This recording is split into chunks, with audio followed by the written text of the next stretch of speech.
이어서 강원 뉴스입니다. 강릉시가 오는 4일부터 9일까지 열리는 올해 벚꽃 축제를 축소 운영합니다. 강릉시는 경북 지역을 휩쓴 산불로 사상자가 다수 발생하면서 국민들의 슬픔에 잠겨있는 시기 애도에 동참하는 뜻에서 축제 축소를 결정했다고 밝혔습니다.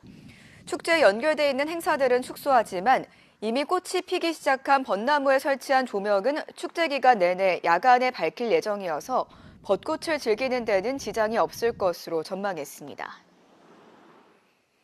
속초의료원 응급실이 4월부터 주 7일 24시간 운영을 재개합니다. 속초의료원은 지난 2024년 12월과 2025년 1월 응급실 전담의가 잇따라 퇴사하면서 2월과 3월 응급실을 제한적으로 운영해왔으나 최근 응급실 전담의 2명을 채용했습니다.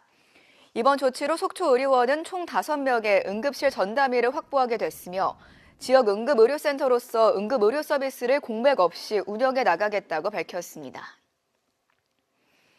고성군이 토성면 교암리 지역을 오감을 체험할 수 있는 대표 먹자골목으로 조성합니다.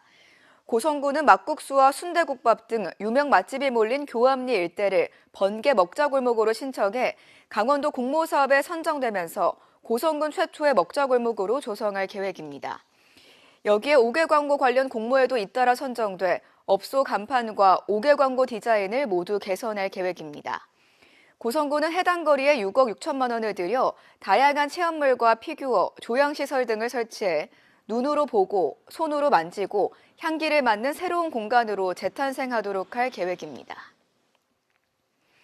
강릉시가 장애인들을 위한 특별 교통수단인 슬로프 장애인 차량 2대를 신규 도입하고 기존의 낡은 차량 6대는 교체해 다음 달부터 32대로 늘려 운행합니다. 이는 법정 의무 대수 26대보다 많은 것으로 이용 대상은 중증 보행 장애인과 65세 이상 거동이 어려운 휠체어 이용자, 일시적 휠체어 이용자 등입니다. 강릉시의 특별 교통수단 운행 건수는 2023년 7만 7천여 건, 지난해 10만 5천여 건으로 계속 수요가 늘고 있습니다. 속초시가 속초 종합경기장에 수소충전소를 추가로 설치합니다. 속초시는 환경부 공모사업에 선정되면서 60억 원의 사업비를 들여 수소버스와 수소자동차 기준 하루 200대 충전 규모의 상용 충전소를 구축할 계획입니다.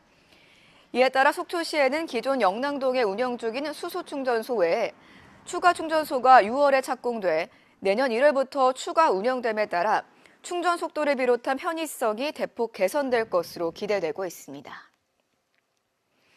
오는 6월 석탄공사 도계광업소 폐광을 앞두고 관계기관들이 탄광 노동자 이직과 전직을 위한 업무 협약을 체결했습니다. 고용노동부와 석탄공사, 강원도 삼척시는 어제 업무 협약을 맺고 도계광업소 노동자들을 위한 직업특화 훈련 제공에 적극 협력하기로 했습니다. 한편 도계지역 폐광반대 공동투쟁위원회는 어제 세종청사에서 지역회생 대책을 촉구하는 2차 원정 집회를 열 계획이었지만 전국적인 산불 피해 상황을 고려해 4월 둘째 주로 일정을 미뤘습니다. 양양 남대청 파크골프장이 겨울 휴장을 마치고 오늘부터 재개장합니다. 양양군은 남대천 파크골프장의 잔디를 보호하고 이용객에게 양질의 경기장을 제공하기 위해 지난해 12월부터 올해 3월까지 파크골프장 운영을 중단했습니다. 남대천 파크골프장은 지난해 7월 45홀에서 54홀 규모로 확장 조성됐으며 지난해 9월에는 제2회 대통령기 전국 노인 파크골프 대회가 열리기도 했습니다. 정선군이 안정적인 농업 경영을 위한 농산물 최저가격 지원 사업을 추진합니다. 이상으로 강원 뉴스 마칩니다. 고맙습니다.